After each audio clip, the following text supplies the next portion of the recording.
Hey everybody, what's going on? How you guys doing? Welcome to the Pucknologists, show 113 here on Teal Town, USA. As always, if you're watching this on our YouTube channel, do us a favor, hit that subscribe button while you're here.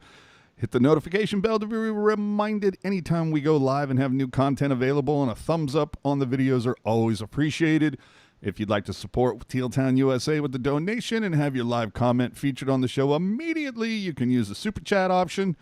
And we appreciate those, but we love it much more if you use the Venmo app to support our show. It allows us to receive 100% of your generous donation, and our Venmo is at Teal Town USA. And if you're listening to the audio stream on your favorite podcast platform, such as iTunes or Spotify, again, hit the subscribe button, leave us a nice review, 5 stars if you're enjoying the content, and remember, it's about the social media, kids. You can follow us on Twitter, Instagram, Facebook, Reddit. We're on just about every one of them for more Sharks, Barracuda, and hockey-related content. And you can find everything at tealtownusa.com. All right, now that that's out of the way, how y'all doing? Let's see here. I think we're joined by one Mr. Hockey Jerk. Yes, I'm very excited. You know, we're gonna get to talk about the quarter waypoint of the 2020-21 season. And wait, what do you mean it's still the off season? It's December. Well, I thought it was the quarter point of next season already. Dude, I thought we'd be third of the way through by now, dude. We're not playing game 33 on Tuesday. What's going on? Oh, in another world, my friend. In another world. So it's me. It's Hockey Jerk, and oh wait. We got somebody else for you. Welcome in our special guest from SanJoseHockeyNow.com, Shang Pang. How are you tonight, sir?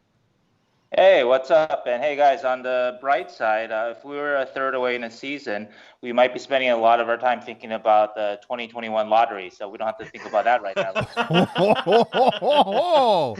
It's a solid point. Dude, Shang coming in hot.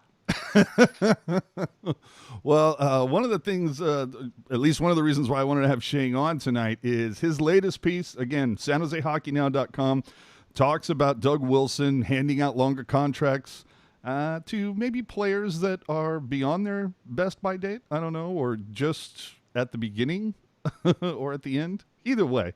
But I want to talk about this just because recently The Athletic... the Sharks finished last in contract efficiency per Dom Lucian. Is that right? Yeah, that's right. Okay, just longest by a vowel, buddy. But they dropped from 13th to 31st, and they also did a ranking for the front office and the confidence from the fans in that front office, and their ranking went from 7th to 27th. NHL future projections are ranking the Sharks at 30th for the 23-24 season. These numbers are not trending in the right way. Now, Shang, you talked about how Doug Wilson has kind of shifted his philosophy when it comes to contracts, and I know that for the longest time it was okay, no deal longer than 5 years, but we'll give out no moves and no trades like they're candy on Halloween. And it all started with Brent Burns, right? And it's like, oh, no, now we're going to do these max term deals and whatnot. So, I mean, are we paying in California tax here? Like, what do you think has caused this change in Doug Wilson? Well, it's something that I'd like to ask Doug myself at some point, and so I'll see if good luck getting an answer, but yeah. In all fairness to Doug, all the players he signed at the time and the contracts that we're talking about here are 8 years to Brent Burns, 6 years to Martin Jones, 8 years to Vlasic, 7 to Kane, 8 to Couture, and 8 to Karlsson. Look, at the time that these contracts were signed, all these contracts were fair value or under market value. Burns would have made more than $8.64 if he had hit UFA. Vlasic would have made more than $8.56 if he hit UFA. Kane probably would have hit more than $7.49. And so I can understand obviously what Doug Wilson was thinking there. And at the time he gave the contracts to these players, all these players were performing at high levels or still performing at high levels. And they just all kind of, except for Evander Kane this past season, they all kind of dropped off this past season. And so when you hear that, when you hear 5 of your 6 big money players had bad seasons last year, the media thought is, well, if they're so good, they're probably going to bounce back. The problem, though, the worrisome thing here, though, is that most of these players have crossed into their 30s. And so that's why it makes it a little more, if these players are in their mid-20s and 5 or 6 of them had bad seasons, then you probably feel a lot better about them bouncing back. But if 5 or 6 of them have had bad seasons last year, and they're all into their 30s, it doesn't leave you as reassured. But as to the why, right now, I threw out a bunch of speculative questions in my article. Speculation as simple as, was it simply the price of business to keep your stars in a modern era? Possibly. Was it easier to commit less when your stars like Thornton and Marlowe in their primes? That's one of the amazing things about Thornton and Marlowe. All their contracts have been 3-4-year contracts, even in the middle of their primes.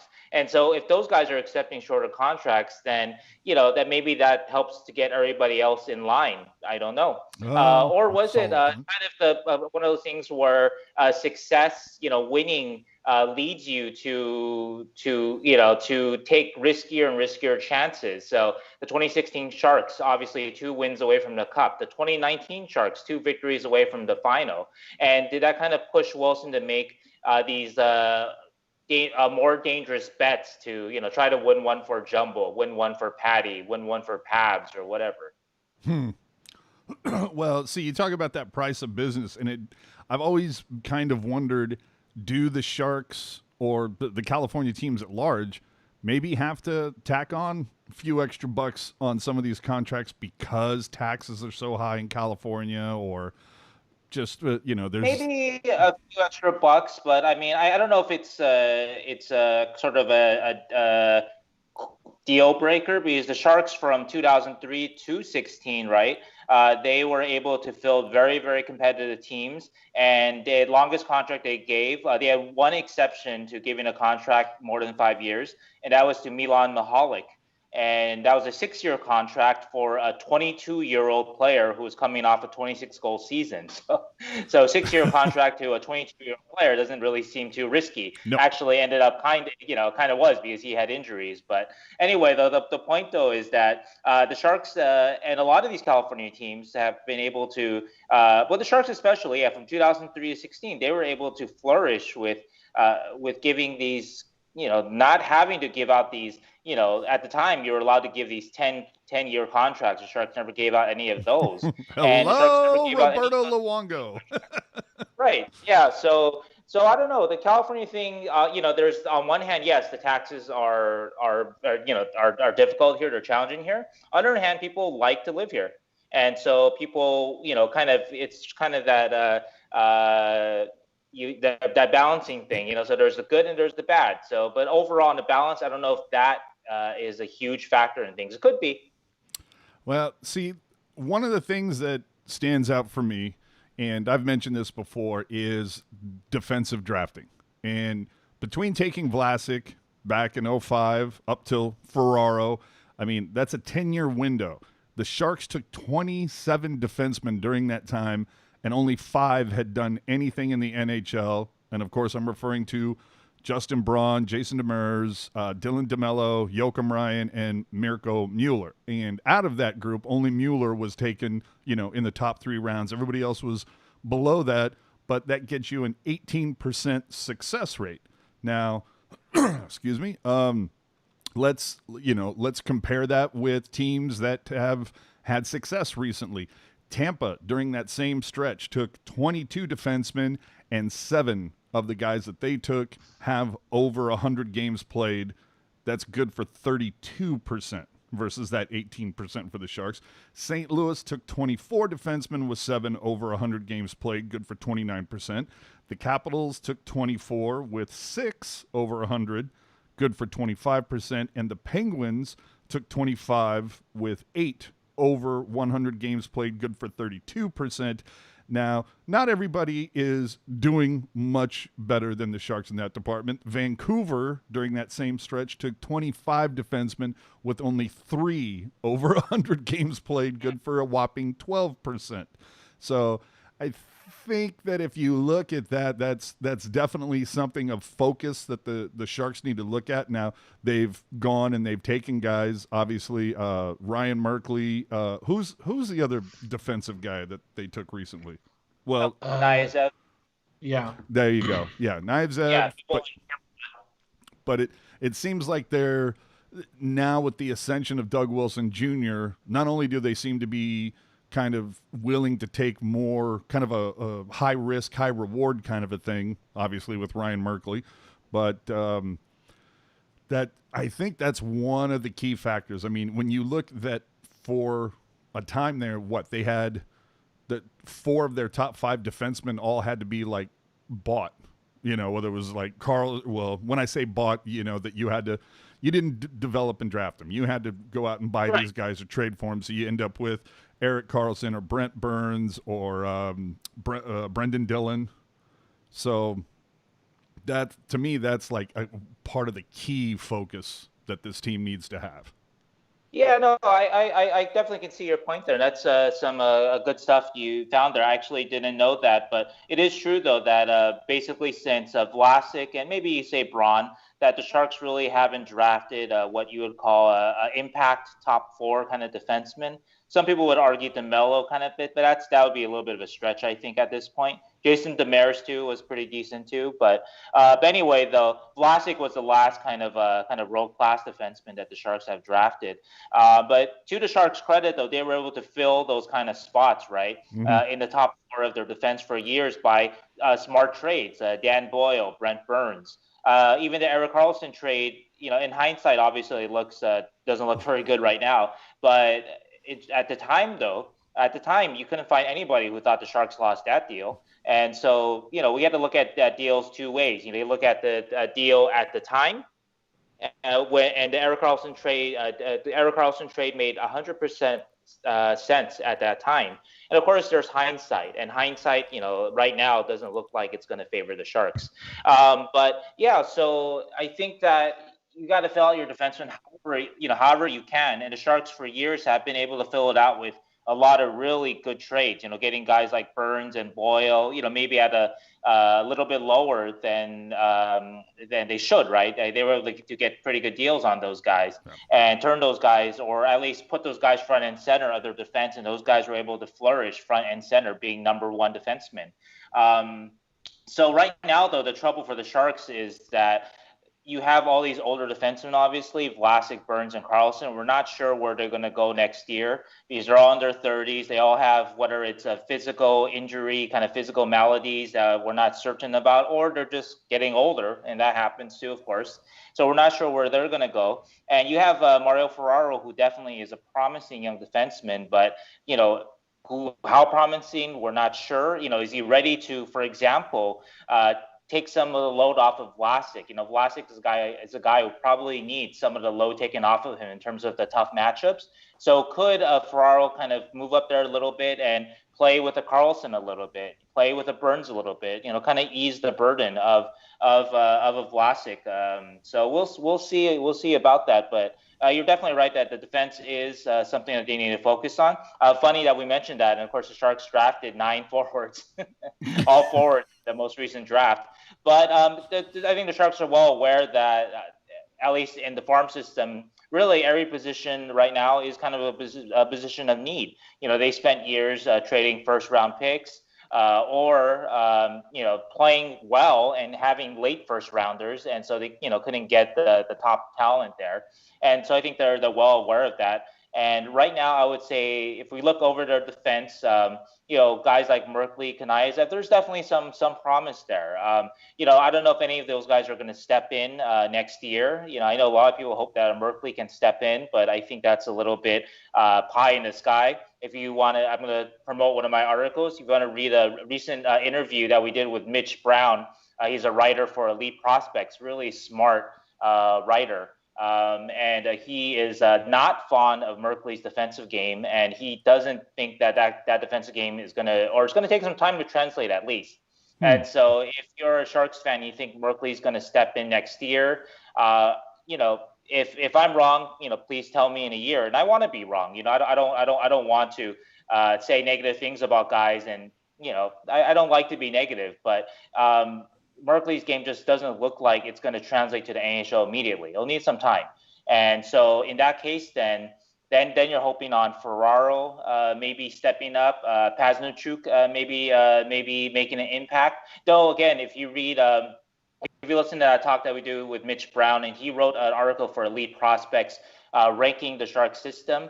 He ranks the Sharks system 20th in the league. And Paznachuk is in his kind of top 15 of Sharks prospects, but not very high, though. He's not seeing a very high ceiling for Paznachuk. So anyway, that's a little plug for that interview and also that article. Well, it'll be interesting to see how this all shakes out. Of course, like you said, the hindsight on this stuff is going to be 2020. I'm not a big Erik Karlsson fan, as everybody knows. Even Boomer Gordon on NHL Network on Sirius called the Karlsson deal what he would say is going to be a GM killer. It might well be, but I would ask though, like when the Sharks made it, I would ask you and Gordon, like at the time, the deal made perfect sense. I would, yes. No, I have no problem with the trade. I have a problem with the extension. Okay, and that's fair. The extension, there were definitely some questions going into it because Karlsson didn't have a healthy season.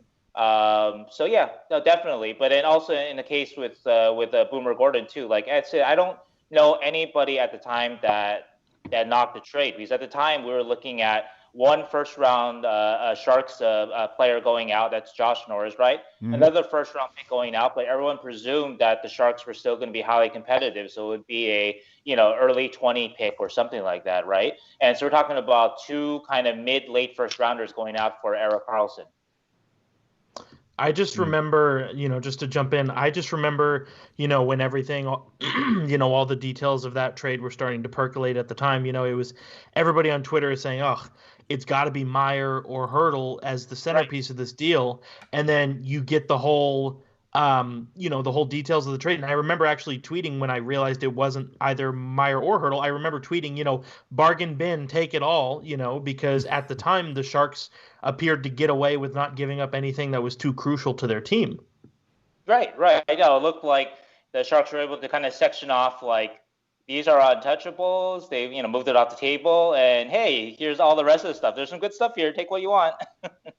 And the Senators took, a bunch of stuff. And actually, of course, it looks like it's worked out for them, because obviously Norris looks like he's going to pan out. Tierney's been a very solid player. He was a very solid player for the Sharks, and he's going to, keep continuing doing that for the Sens. And obviously, they got the number 3 pick. So. Well, again, this is going to be kind of fun to watch how it all transpires. I mean, honestly, we're really. I'm not sure it'll be fun if you're a fan, but. Well, we'll be, we won't be able to judge this for, another 7 years or so. But I'm tired of complaining about Erik Karlsson at this point.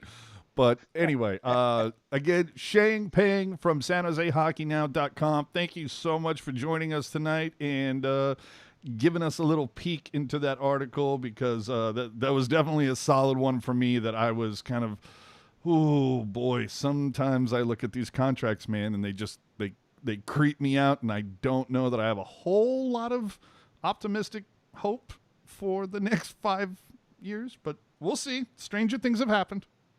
Well, let's take it 1 year at a time with these guys, right? So with these contracts and all these guys in their 30s, if you can get a couple of good years out of these guys, and that's pretty good. If you can get another, vintage Erik Karlsson season or a vintage Brent Burns season, that'll be a pleasure to watch, even if that doesn't mean Stanley Cup. And so, we can hope for things like that. And I guess the negative thing about this long off season is that it gives us too much time to kind of, gaze at our navel or look at Cap Friendly or Puckpedia too much. You're right. Well, thanks again. I mean, it keeps up my article, so. There you go. Yeah.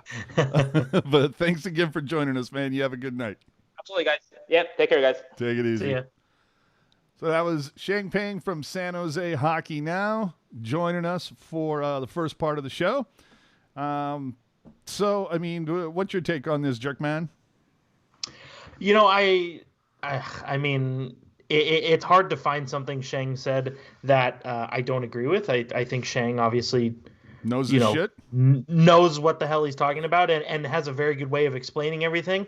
You know, I did, and kind of thinking about this, and we've gone back and forth about this exact subject. God, I don't even know how long.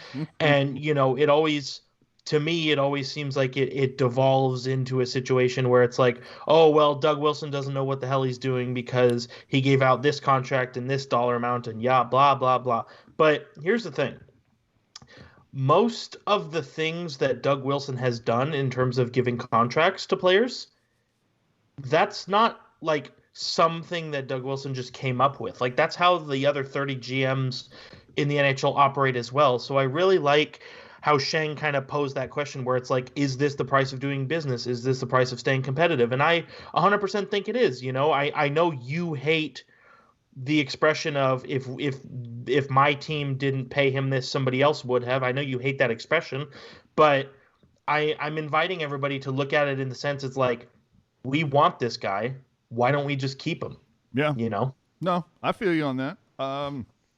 Let's hit up Joey Mahoney on the chat for a hot minute. Erik Karlsson was hella good when he was healthy. Clearly, Joey Mahoney is a California native. You're right. But Erik Karlsson was hella good when he was healthy. Why the hate? I don't get it. He was great for 6 weeks. When you're paying somebody the most money any defenseman is getting in the NHL, I want it for more than 6 weeks. But that's just me. I guess you call me greedy if you want, but I want to see more. If you're the highest paid defenseman in the league, I think you should be in the Norris conversation every year. How dare you expect the best player to be the best? How dare you? I know, right? Here's the thing is, so Erik Karlsson, he had his groin. Who? First of all, his groin. Yeah. First of all, he tore his groin. I'm not the Sharks team physician, so I don't know when. But if I'm sort of gonna, eyeball it a little bit, I'm gonna say he probably tore his groin sometime between January and March of 2019. And so groin injuries, especially a tear, it's at least a couple month recovery, assuming that you spend those couple months doing nothing. And as we all know, Erik Karlsson was playing hockey en route to the Western Conference Final. That doesn't exactly qualify as nothing. And then so he has the surgery to repair it at the end of May 2019, and he's back in the saddle by the beginning of October 2019, which is only 4 months. Now, again, you're saying, well, you said it takes a couple months to recover, and 4 months qualifies as a couple months. You're absolutely right. But there's a difference between recovering from something and then getting back to your previous level of competition. Yeah. Like, your groin can 100% heal, but if you haven't thrown on a pair of skates in 6 months, there's going to be a few speed wobbles to start. And I think that's ultimately what happened with Erik Karlsson this past season. I mean, I don't want to make excuses. Like, I'm an Erik Karlsson fan. I love the guy, but he was not as good as he should have been last year. And I don't want to make excuses for him, but whether it's him or the medical staff or whoever, but somebody came up with the decision for him to play while he was not 100% ready to go. Mm-hmm. And I think the fact that he has been out of commission since February and probably won't get into a game until this coming February, I would hope that he's spent the last 12 months just chilling. I know he's got a daughter, and they kind of, small children make you chase after them. But I would hope that aside from that, he's just chilling and laying low and trying to get into gear because, if everything's dialed in, like, it's his show. Well, we'll see what happens. Dude better, with all this time off and everything, dude better be coming in hot is all I'm saying. Let's hit the chat real quick before we move on. Just a couple of fun notes here from Yo. I like that. Yo. Does anyone notice that in real life, the retro reverse jerseys are crap? I feel only Authentics worth. Maybe I don't know if that's supposed to. I think they're trying to say only the Authentics are worth it. Yeah. Well, I'm wearing an Authentic. I was going to say that's the official position of this podcast. Yeah, but Yo, do us a favor, hang on the line here for a minute because we're going to be getting to that topic in a short amount of time. But hang with us because I have some things to say now that I have one of these jerseys. Let's see here from Vince G, our homie, who needs to get a microphone. It also sucks San Jose has to deal with one of the most insane state tax brackets in the league.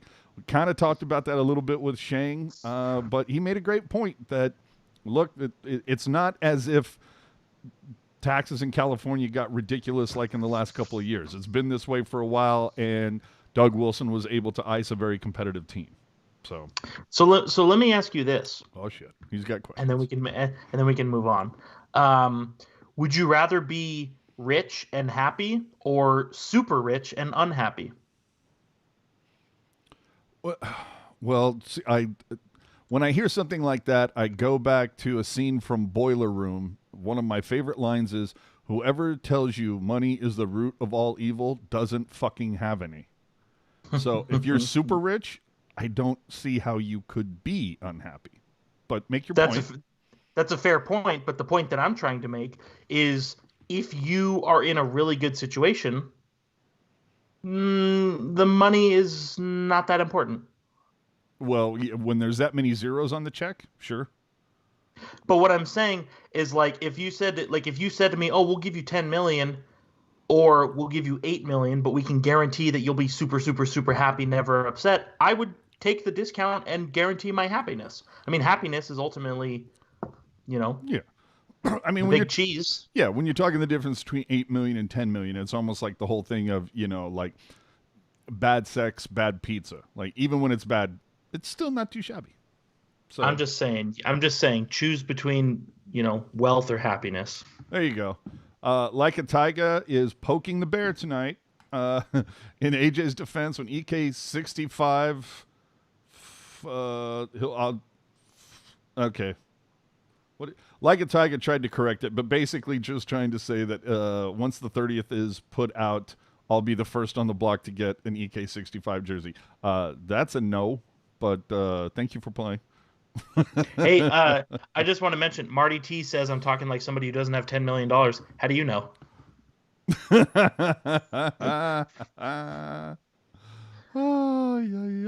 USD.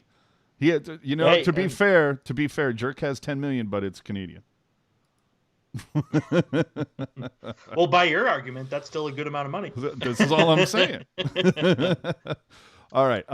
Again, we'll get back to the jersey discussion in a hot minute, but the thing I would like to move on now, God, it's been so long since we've done a show. God damn it. The Sharks came out a couple of weeks ago or so, and if you're familiar with our podcast, you know about this because we spoke with Sharks president Jonathan Becher about the situation a couple weeks ago. Go check out that interview, and I will try to put the link up here. I want to say right here.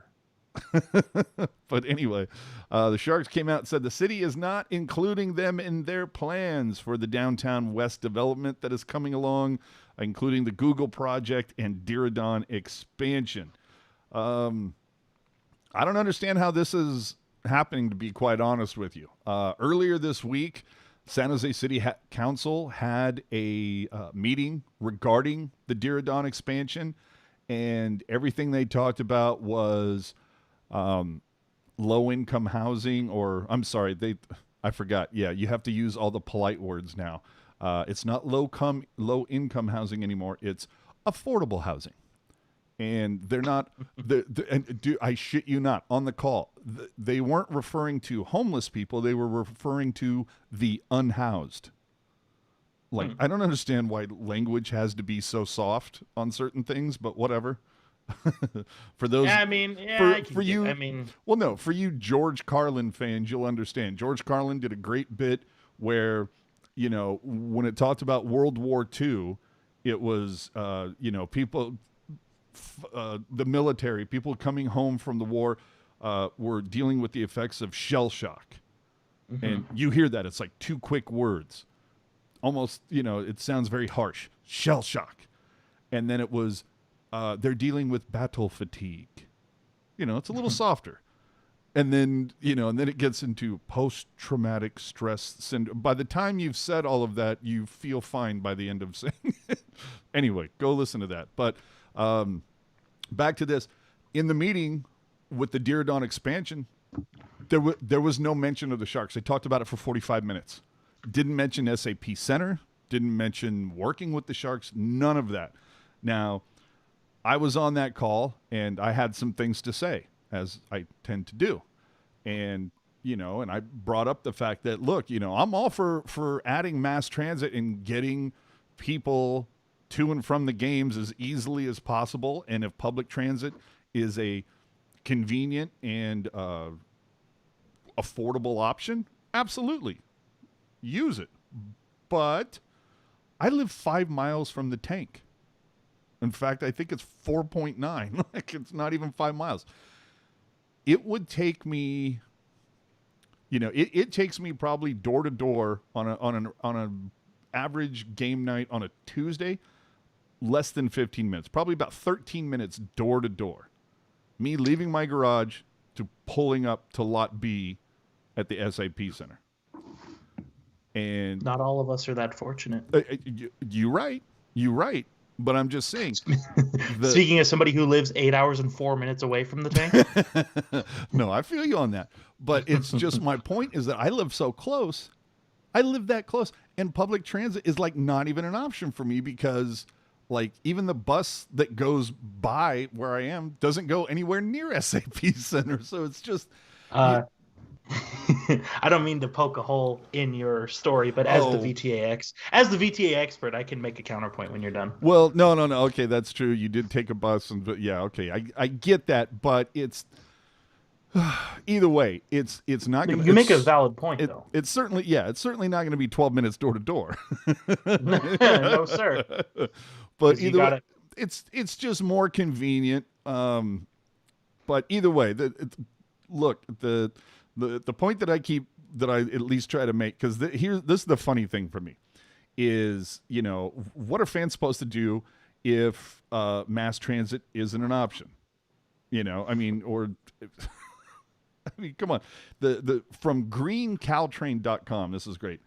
On November 12th, the Sharks sent a letter to fans urging them to oppose the proposal to reduce vehicle lanes on Santa Clara, Autumn, and Montgomery streets, and to urge the city to maintain a long-standing agreement in place since the 90s to ensure that nearly 5,000 parking spaces are available within a third of a mile of SAP Center. Now, right now, Google is trying to buy up all that land from the city. But the funny thing about this letter, or at least part of Google's response, it's the Sharks are contending that Google is underestimating the amount of future car commuting by Google employees, although the tech giant maintains downtown San Francisco offices that have minimal car commuting. And that just tickled me because I'm like, okay, number one, are those downtown offices located right next to a heavily used arena and in close proximity to downtown? No. Like, let's compare apples and apples here. And let's also think about the fact that you could fit the city of San Francisco in San Jose 3 times and still have enough room to you could probably put, I don't know, 500 Pier 39s in that leftover spot, But San Francisco and San Jose, they're two entirely different cities. Like, for one, I can walk 3 blocks in San Jose and not be overcome by the smell of human waste. But I digress. Well, for me, one of those cities I actually enjoy being in. I'm not going to tell you which one. You'll have to guess. I think I know. You might. Yeah, I just, it would have been nice to see Google and the shark, like, I don't know, Google just be really proactive in saying, hey, we want to do this awesome development and it's going to help the city and it's going to do all this stuff. We also realize that your building is 30 years old, and by the time all of this development is all done, it's probably going to be about 40 years old. What about, incorporating a brand new arena that we'll work with you guys on, and it'll be, across the street from the current one? And, but like, I don't know why that didn't happen, but either way, the point being, the city of San Jose, now I'm going to be quite honest, I've had San Jose's mayor, Sam Liccardo, lie directly to my face more than once. So when he tells you or tells the news or whatever that, the Sharks are a very big priority and we're going to work with them, but I don't trust this guy as far as I could throw him. It just seems like every time something comes up, the Sharks are the last to know.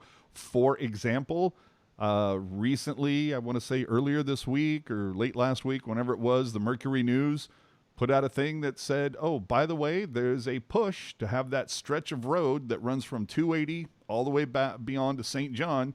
So it would impact Bird, Autumn, Montgomery. Am I missing one? Bird, Autumn, Montgomery? No, I think I got that's them all. it. Yeah, but that whole stretch, particularly that stretch right there where they hold the street rallies and everything on Autumn, that will eventually become Barack Obama Boulevard. The Sharks, that was news to them. And now I'm not going to get into there's no reason to politicize this. Whether they wanted to name it Obama Boulevard or Ronald Reagan Boulevard or Jimmy Carter Boulevard, I don't care about the political aspect of it. It's just the fact that they're doing this and they didn't even talk to the Sharks about it. And it's kind of like, aren't there like literally a bajillion other roads in San Jose? Like, you can't think of a different one to do? Like, if you're going to name that stretch anything, why is it not, I don't know, McHenry Boulevard? Key player in San Jose that was responsible for getting the arena built, or say George Gund Avenue? Hello? Teal Way? That would be smart. That would be smarter. Yeah, Teal Way, Patrick Marlowe Place. I don't know. I don't care about, who the politician is that is being named after. I just think there's a bajillion other roads that you could use that for. I don't know why you would go with that one. But I want to tell you, though, when you put information out like this and you ask for people to not make it about politics, there's no quicker way to make people make it about politics. I'm just letting you know. So either way, we'll find out what happens with that. Let's move on here. We're going to get to your stuff in the comments here eventually. If you have some questions, save them. I think Hockey Jerk is doing me a favor and kind of monitoring the chat. If you see something, dude, call it out. From Kevin Kurz, our buddy Kevin Kurz, his latest mailbag had a comment in there that was a little concerning if you're a Sharks fan. It said, Hasso Plattner, the Sharks owner, as it were, is an interesting case. Kevin Kurz saying, I've heard rumblings that there isn't much interest in keeping the Sharks in the family for the long term. But since we haven't spoken with him in years, that's tough to verify. We can only speculate as to how long the 76-year-old wants to own the team. That concerns me. That concerns me a great deal as a Sharks fan. Chief is 76, and if the family is not interested in keeping the team in the family, oh boy. Like Hasso Plattner has proven beyond a shadow of a doubt. He's like, Dougie, spend to the cap, do what you need to do. He's talking to Jonathan Becher and everybody at the Sharks and saying, yeah, dump millions into the tank, get a beautiful scoreboard, get a whole new ice plant, redo the flooring, do the whole thing for the Barracuda. Like, dude is just writing check upon check. Who's to say that the next owner, whoever the team gets sold to, is, are we going to end up with what's Chiefs in Ottawa? Melnick?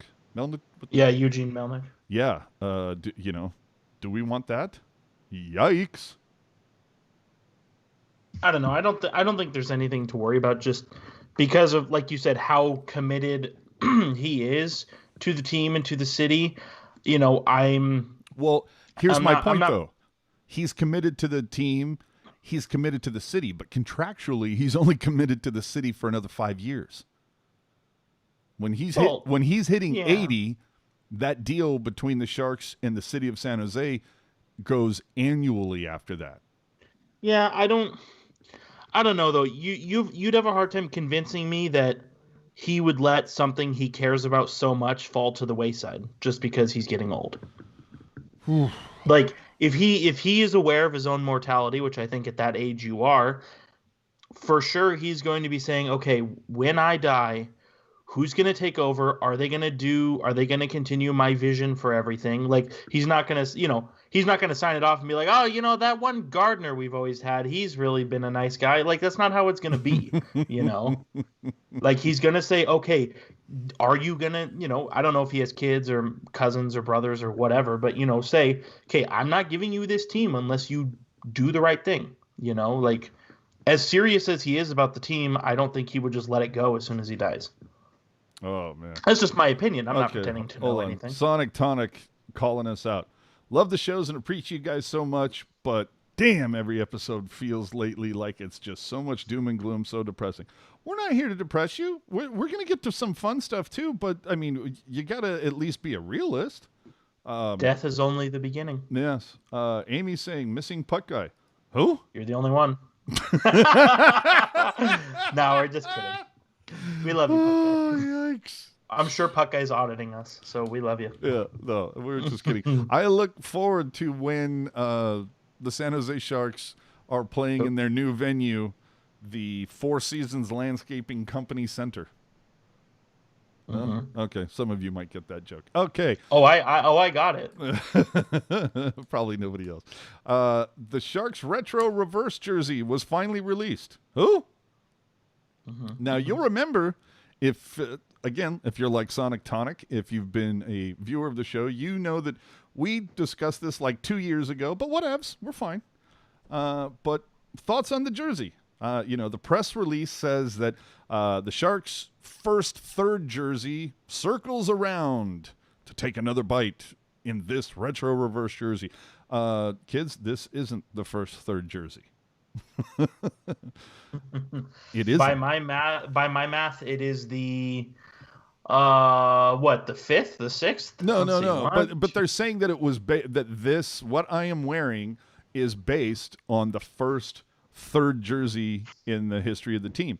And if it was, then there would be, the little, I don't even know what those things are called, but those fins that came in from like under the armpits. Because if you look at a teal version, the teal ones had that. This is based on the away version, the white one, if you will. So I'm just being technical. Fun fact about the reverse retro jerseys, though. 179 for a blank authentic, 225 for a Brent Burns authentic, only 150 for an Erik Karlsson authentic. So anyway. Are you serious? No, I'm screwing around. I was going to say, if that's the case, somebody's going to be getting a call. Yeah. Sir.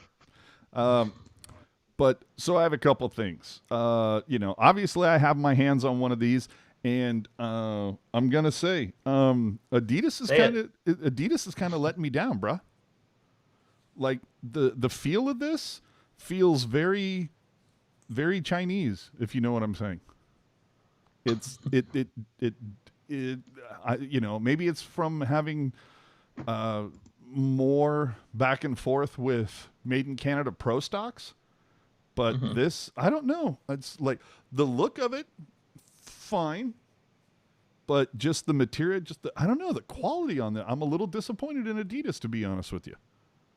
Like this. Yeah, Go ahead. I was just going to say, that's kind of what I had heard from the few people I talked to, was that the retro reverse or reverse retro, whatever it's called, was a bit lighter. It was going to be lighter in weight, not color.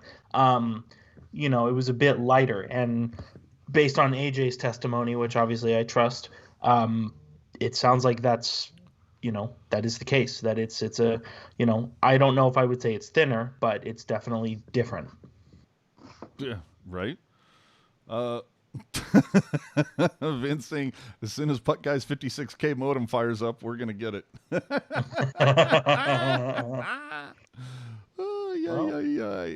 Jerry asking, is the teal color in the retro reverse the same as the current? I mean, it kind of feels like it, but I've got the teal version of this, what this jersey is based on. So like the teal version of the second generation jersey. I don't know, so many numbers. What do you got there, numbers?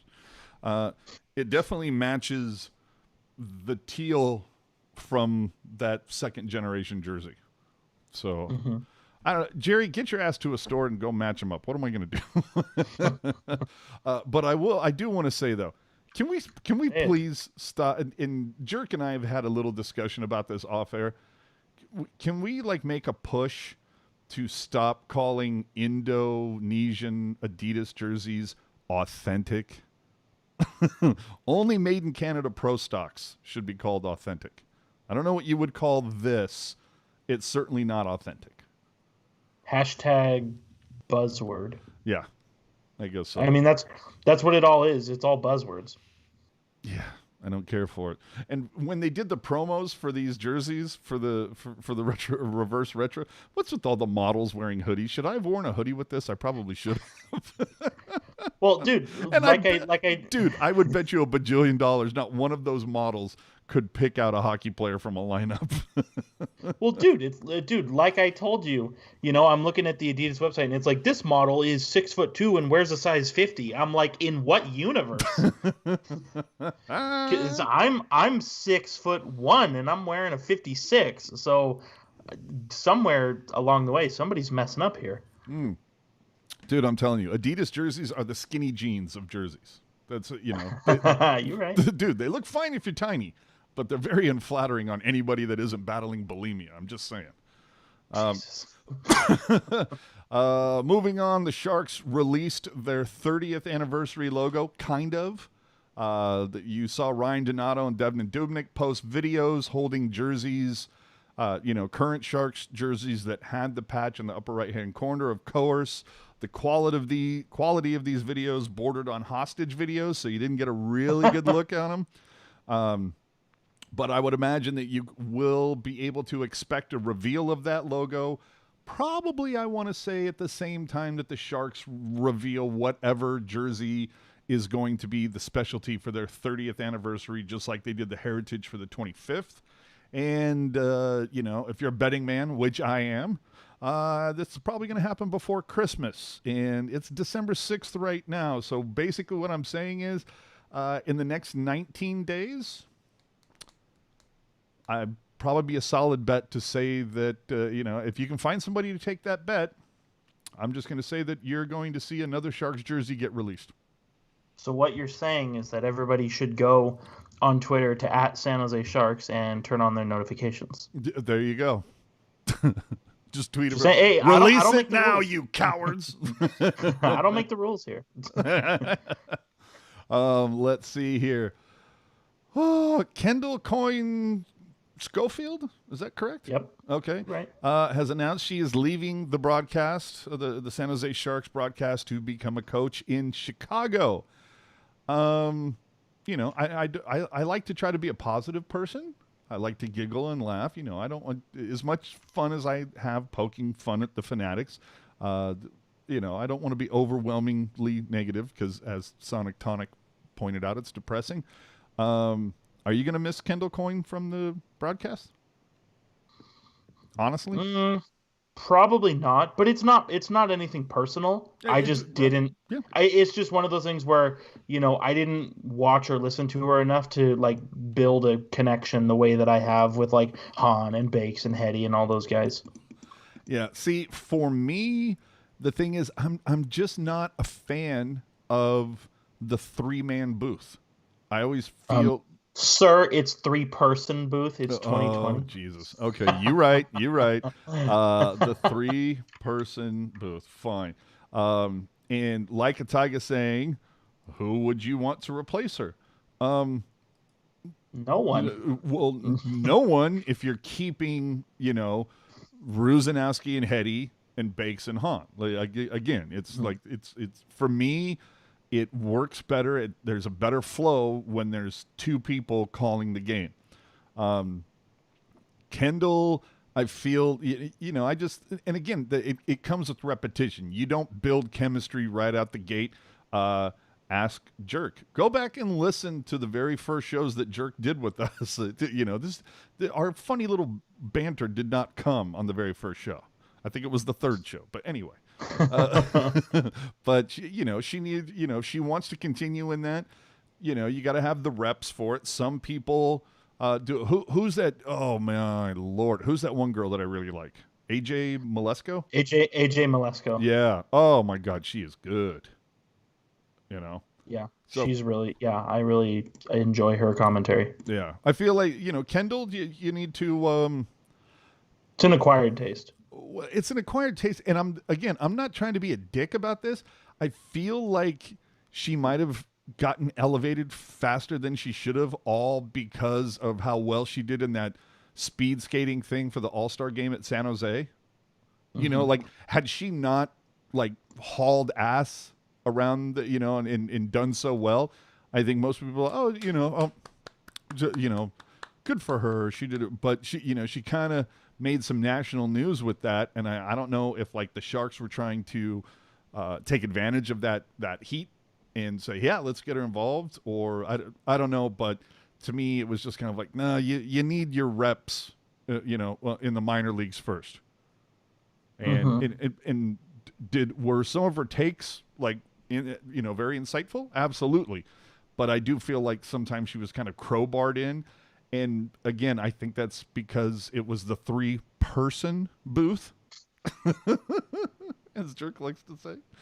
But anyway, wish you the best. Have fun in Chicago. All right, I don't even want to talk about this, but we have to because it's on social media. We don't have to do anything we don't want to do. You're right.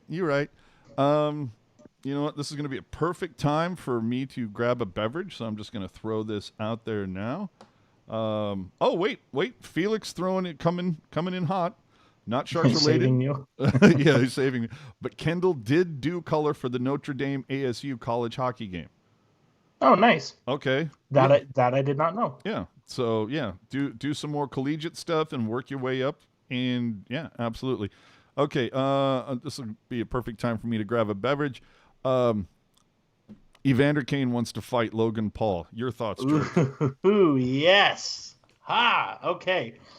Now, I don't know. I probably shouldn't be as excited about this as I am. But I don't know. I always think it's cool or it's fascinating, when somebody who's kind of from our world, if you will, in this case, a Sharks player, is sort of making making headlines and getting attention in, not a negative way. I mean, I don't know if it's positive exactly, but it's not negative. I mean, it's fun. It's interesting.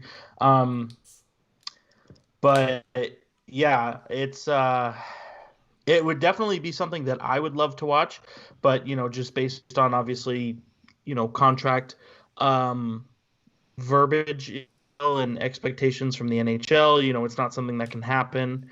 But I think it would be great, it's just, I'm not a big fan of the Paul brothers, I mean, I think they're kind of obnoxious, to be honest with you, but, specifically Jake Paul, I mean, he is a trained boxer. So as much of a runt that he is, I think it would be interesting to see how he did against somebody like Evander Kane, who is not a boxer, but has some boxing training. I think it would be an interesting, juxtaposition. I know words between the two. So I think it would be great. It'd be great for the sports, for the fans. It's, You know, I'm saying if the NHL was smart, they'd turn around and get the pay-per-view buys to be included in hockey-related revenue. But that's just me. It's just one of those things where it's like, because there's nothing else going on, it's fun to talk about and think about. But I would say, you know, is Jake Paul more likely to fight Evander Kane, or am I more likely to win the lottery while getting struck by lightning? You know, Same. makes you think. All right. Yeah, for me, I'm like, again, like, up until this whole thing with Evander Kane on social media, I'll be quite honest with you. I didn't know who Logan Paul or Jake Paul was. I still really don't know who either of these dipshits are. And to drive that point home further, I don't care. I just don't. That's fair. Yeah, I'm like, I just, there's certain things that I just don't. You're not between. Here's the thing, though. You're not between the ages of 16 and 25, though, so you shouldn't care. Yeah, I guess. I just whatever. Okay. Exactly. I mean, it's one of those. Yeah, like to me, I just think about it. I'm like, Evander Kane. There are better uses of your time, my bro. Yeah, I just think, I don't know. I mean, it's got people talking, you know, and. I'm very interested. I saw, I think 21 Puck said it, but Logan Paul actually is scheduled to fight Floyd Money Mayweather, which is going to be incredible. I hope he gets taken out on a stretcher. He's. If you don't know who they are, you're doing it right, AJ. Yeah, he's going to get the wheels beat off him. But we can get back to hockey, but full marks for calling out probably the best boxer of all time, but yeah. You just know the Sharks press department was glued to their phones during the EK9's ball beef on social media. Oh, Jesus. They're going, Jesus Christ, can we open up training already? These guys have go. Because Kane was even talking about, I need to get a podcast going. I'm like, oh, Jesus Christ. I was like, dude, you know who Mario else has a Ferraro, podcast? dude. Everybody. Yeah, dude. Like, everybody has a podcast. Yeah, I'm like, you don't have one already? What's up? Either way, of course, the other thing when it comes to Evander Kane and social media, people got all offended because Evander evidently referred to the Reeves brothers. I did not know Ryan Reeves had a brother, but that's just me. Yeah, he plays in the CFL. I don't watch soccer. Canadian. But everybody got their panties in a wad because Kane called the Reeves brothers quote unquote sisters, or the Reeves sisters, whatever the hell it was. Really? I mean, the social justice warriors out there, there are more important things to get your panties in a wad over. Lose your shit over. Where's your moral outrage at Nintendo calling it a Game Boy? Or Swanson calling their frozen dinner a Hungry Man. I mean, or Kane also filming a video that said, "I'll take the mop off your head and wipe the floor with you." So, those aren't exactly the same. I'm not saying it's the same, but it's if you're this, set off by one pro athlete talking smack to another pro athlete that they play regularly, maybe just get off social media. Don't ever watch TV because you're going to get offended. It's like I referred to this in an insulting effort. I referred to this male person as a female. I also said that I was going to beat the shit out of somebody. Nobody came for him when he threatened violence. But when he referred to brothers as sisters, everybody lost their mind. Again, if this is what triggers you, you probably just want to never watch TV again, I guess. I'm sorry. I guess it takes a lot more to offend me than other people, but that's just me. Well, here's my whole thing. It's the interpretation. I mean, really what it was, is using being female as a way to put somebody down. I mean, that's ultimately what it was. Now, well, see, the thing is that I'm not triggered by that because I know some badass chicks. Yeah, but it's not, like I said, it's one of those things where that's not something that I would do because I know that it's not right, but it's also not something that I think we need to press pause on everything and hyper analyze. It's just a situation where it's like, hey, it's a situation where it's, hey, that's not cool, don't do it. And it's like, okay, yeah, I'm sorry, my bad. And then move on. No, and I'm right there with you. But it's like, I want to tell you, there's been a time when I've been, at a large gathering, watching football, men and women there, and one of the girls referred to one of the gentlemen at that party and said, oh, he would, I forget what the alcohol that was put, something tequila or Jaeger or whatever it was. And and she did a shot, and there was a gentleman there that was like, yeah, I'm not drinking that. And she said, oh my God, you're such a pussy. And nobody was triggered. Nobody felt the need to get on Twitter and complain about it. Just saying. But look, if you want to be offended, you be offended. Vince, 2021 Stay Woke playoffs. There you go. I'm down with it. I'm so down with it. Especially when we root for a sport where people fight and skate with razor blades on their feet. Winners and losers from the reverse retro reveal. Jerk, your top 3. You can only pick 3, and you're not allowed to pick any of mine, which are the Avalanche, Ducks, and Yotes. Go ahead. Well, first of all, I was under the impression that I had the right of first refusal when it came to picking the Yotes in anything. You've certainly earned it, my friend. But no, I'll say, you know what, top 3, I'll just, if you really want my analysis on the retro reverse jerseys, go back like 2 weeks ago and find the show that AJ, Puck Guy, and myself did. But here's like the hot, yeah, you just coming in hot top 3, bottom 3. Yeah, put a lead apron on because it's coming in hot. I really like the Buffalo Sabres. Guess what you're getting for Christmas?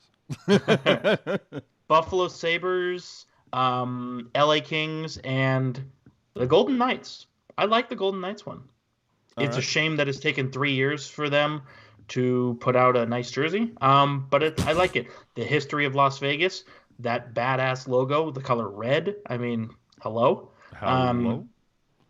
Bottom 3, Dallas, Detroit, and the New York Islanders. Oh, damn it. Stay on your own page. It's okay. Say Boston, and you'll be fine. Well, you're right. Like a tiger. Night the Rangers? No, hey, everybody knows that I am a huge fan of Lady Liberty, but you know what? Those sleeves, man, they're so boring.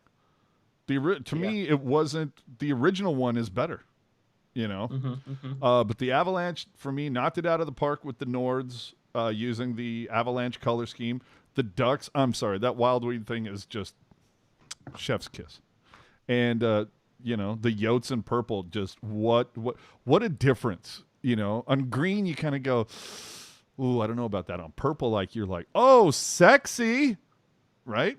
However, I still think the Florida Panthers, the more and more I look at all these, I think they did the best job at implementing the reverse retro idea, if you get what I'm saying. 100%. Yeah, my bottom 3, Detroit, Minnesota, and Pittsburgh. Dallas gets a huge minus for not going Mooterus. Dallas gets a huge minus. Just leave it there. But let's be honest, the big 3 winners in this are the NHL, Adidas, and Fanatics because they are going to be cashing the money. Right? Yeah, the COVID pandemic, seriously, not weighing them down. Not at all. Hey, speaking of the Stars, they unveiled their 3rd jersey that will be used for, 12 to 15 games. But I wanted to know, Jerk, are these games going to be played in a laser tag arena? Space Mountain? Tron? Yeah, it's really odd. Like, their 3rd jersey is I should say, if you don't know what we're talking about, go look it up. But, it's black with neon puke green. It's very just wowzers. But go ahead. Yeah. Well, so they put out their 3rd jersey, and it almost kind of seems like, I hate to even broach this topic, but just the way that their 3rd jersey and their retro reverse jersey kind of complement each other, I almost feel like in some alternate reality that those two would be their home and away like jersey catalog. Dude, I so want the Dallas Stars going forward to do that. Just be like full color rush on the road where they're just like white pants, white jerseys, white gloves, white everything. And then at home, just black in that obnoxious green. Just shit can what they have now and just go, nope, third, no, that's actually going to be our new home. And those white, oh, Jesus. I think that would be stellar. Alan, geez, dude, those neon jerseys are crazy for Dallas. And then Vince saying, look, dude, Edmonton not going with a retro cum shot? Absolutely. You right. Totally agree with that. And the one thing I will say, though, what's the opposite of stick taps? Adidas just dragging out the release, though, dude. Like putting out a teaser video on Wednesday. Then on Thursday, they give you like a little tease of Pacific teams. And then the next day it's Atlantic. And the next day it's just, oh my God. Stop. Talk about an announcement of an announcement. Just leaks and drips suck. But anyway. It's all about building hype. I know, but to a certain extent you just go, okay, enough. Just tell me the day and time and I'll be there. So with that, I think we can probably wrap it up. Should point out a couple things, though. Now that we're, a tight 65, sorry. We'll get there. Yeah. Puck Guy, Mr. AOL himself, recently spoke with Terry Smith. If you don't know who that is, if you like the Sharks logo, you can thank him. He is the one that created the Sharks logos. Oh my Lanta, go check out the latest. When did that drop? Like a week ago or something? Man, there are some designs in there that are cringeworthy. There's the whole of, what might have been. And then there's thank God that never was. There are both in there. There are both in that video. Let me tell you. There's a couple of those like Sharks logos where it's like the profile of the shark and his nose looks like scrunched up or something, like a mad dog or something. It's just, man, go check out the Terry Smith interview that Puck Guy did. It just to look at some of these designs, they will blow you away. The Screaming Shark, I look at what the Screaming Shark logo is today and I go, oh, thank God. Because you look at some of the designs that are in this video, you will freak the hell out. Jesus Christ. Thank God. I mentioned it at the top of the show, but our recent interview with Jonathan Becher, you might want to go check that out if you're a fan of going to games and, driving. There's that, there's that. So, yeah, this is the first episode of the Pucknologists we've done in, I want to say, about 6 weeks. I don't know that we're going to take this much time off. Now, granted, there's not a lot to talk about, but that could be changing if we're lucky in the next few weeks. You know what I mean? Are you just like literally like with your thumb up your ass going, just make an announcement already. Give me a hard date. You know what I mean? Like, I understand things are fluid, but it's like, dude, just come out and say, okay, you know what? January 16th, boom, that's going to be the first game. Don't know where it's going to be, but there's going to be hockey played on that day. Yeah, well, somebody's getting played on that day. I'm telling you right now. Won't get into it here, but I think you know what I'm saying. Yeah, I mean, the uncertainty kind of sucks. Well, not kind of sucks. It does suck. Mm-hmm. But I don't know. I kind of look at it where it's like, I heard somebody say, somebody made the point where it's like the NHL wants to start as quick as they can. So if they have to pause, they've got more time to catch up. And I'm 100% down with it. But at the same time, I also kind of look at it and it's like, this is a very fragile situation and you want to get it right. You're right. So there's two ways to looking at it. And speaking of fragile, one of AJ's cats roamed by. Yeah. What's up, dude? All right, get the hell off me. So, yeah, I think that's it. I will give a 5-minute call for the chat. If you have any questions, get them in now. And while I wait for those to come along, we will let everybody know. You can find us on social media, Twitter, Instagram, Facebook, Reddit, all those places, Teal Town, USA.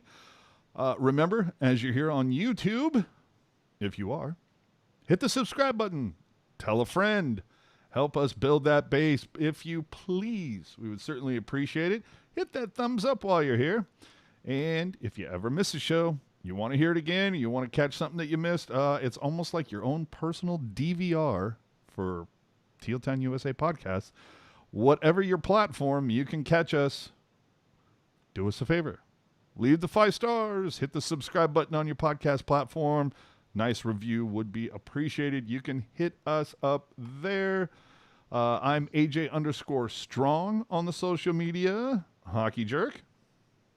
Hello. You've probably, if you follow me on Twitter at honky_jerk, and if you're part of our Discord server, Teal Town USA, just look it up on Discord. You'll notice that I haven't been as active lately. Yeah, I don't know. This is the very slow time of the year, and it's hard to get it up for anything relating to hockey conversation just because of how little there's actually going on. But at the same time, we've had a few nuggets drop here in the last couple of weeks. So as always, great to chat here with our buddy here, AJ and Sheng. And if you liked this chat, as I said before, you should follow me on Twitter at hockey_jerk. While we wait, I believe AJ said AJ said that the teleconference was about to start here. But so while we wait, I figured a nice little Sharks prospect update would be fun. So Marcus Sorensen ends, yeah, right. Ends his tenure with Vita Heston. 11 goals, 13 assists in 14 games. He was recalled back to San Jose. So does that mean we're close? It's anybody's guess. Vita Heston? Jonathan Dahlen still, racking them in Timura, 25 points in 12 games. Ivan Chikovic, who was the KHL Rookie of the Month, have 5 goals and 10 assists in 16 games. I said on Twitter, "Is that good?" And I confirmed it is good. It is, in fact. Yeah. I know Vince and Skyler would be able to speak to this more than me. Thomas Bordeleau is evidently ripping it up at the University of Michigan, 10 points in 8 games. Dude, that just sounds like the coolest fucking name. Like Thomas Bordeleau? Yeah, I'm not saying it's James Bond, but it's just Bordeleau. I was gonna say he sounds like he would be president in like 1860. Oh, dude! Like it's just a very fancy name. Or like a CEO of like the coolest wine company you've ever. It's Bordeaux. Yeah. Let's hit some chat, dude. Yeah, let's hit some chat. I was gonna say the other Sharks prospects, they're doing things, but nothing really jumps off the page. All right, avocado flight. Okay, just got here. Did they already discuss San Jose pushing the Sharks out? Yes, we did, sir. Get here earlier. But you can rewind. You can rewatch this. It's all good. Let's see. Pierre LeBron on Twitter. How many times is it going to have to rephrase and say, this is an important week regarding return to play? You right? Did you all see Dallas is pushing for another outdoor game this year? Hey, if we can get Corey Perry doing another walk of shame, I'm all for it. I'm just saying. Sonic Tonic, 28 viewers, only 10 likes. Come on, people. Well, we're at 14 right now, but yes, I'm down with it. What's stopping you from hitting the thumbs up button, people, is what we're trying to say. All righty. I think we good. Fun show. Always nice to hear from Shang. If he doesn't flake, and I've only known him to do it once. Holy shit, we got our first super chat of the night. Just as we're about to leave. All right, Sharks fan 27. Would you be okay if the Sharks ever played games at Chase Center in San Francisco? I would be okay with it, but I don't think Chase Center would be okay with it because as far as I know, it is not set up whatsoever for hockey. It's not set up for a team to call that their home, but certainly the Sharks could play an exhibition game there. Yeah. That I think that would be about it. But it's all right. It's okay. What was I talking? I got so excited for the donation that I forgot what I was moving on to. Oh, let's see. The quicker we wrap it up, the quicker we can have the after party in Discord. Yeah, Discord, bitches. So anyway, yeah, if you'd like to if you'd like to hear the party continue on Discord, follow Teal Town USA on Twitter and ask us to send you the invite, and we'll pass that along to you. Boom. That simple, people. So with that, you probably will hear from us in a couple weeks, maybe. It all depends on how soon the Sharks decide to release the 30th anniversary logo and whatever new jersey is coming down the hopper. So with that, thank you guys so much for watching. We will catch you all next time. Whoa, 114 will be the next episode. Wow. Who knew? Who knew? Thanks for joining us, and thank you very much to Sheng Peng and SanJoseHockeyNow.com for joining. Have a good night, everybody. Happy holidays.